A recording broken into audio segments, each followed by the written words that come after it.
Well, back in St. John's, a health tech company had hoped to expand into the United States, but those plans were dashed by tariffs. Now they're hoping for help from a federal government tariff relief fund for Atlantic Canadian businesses. Heather Gillis reports.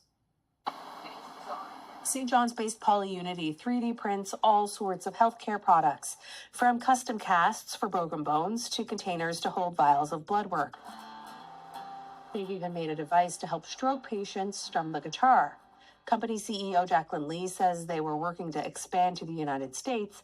Plans U.S. President Donald Trump's tariffs have hindered. We've spent the last 2 years focused on primarily the northeastern U.S., trying to, a lot of time infield in Boston, and trying to explore entering that market. And that's ground to a halt at this point.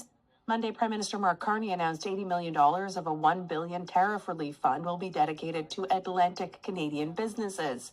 Lee says her company hasn't lost any sales or profit, but has lost opportunity to expand south. Despite that, she hopes PolyUnity will qualify for some of the cash Carney announced. There are so many indirect measures. We spent a lot of time pursuing an in-market, and with in healthcare especially, the sales cycle is years of relationship building and in-market activities. So there's lots of indirect effects that might not be measured on your profit statements. Atlantic Chamber of Commerce CEO Rhonda Tulk-Lane says that money could help businesses looking for new suppliers or markets to sell into. She says the Atlantic Canada Opportunities Agency is already accepting applications for the program. When it was announced, the program was open.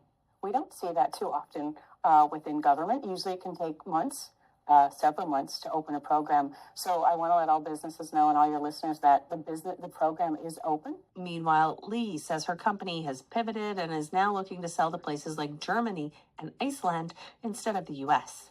Heather Gillis, CBC News, St. John's.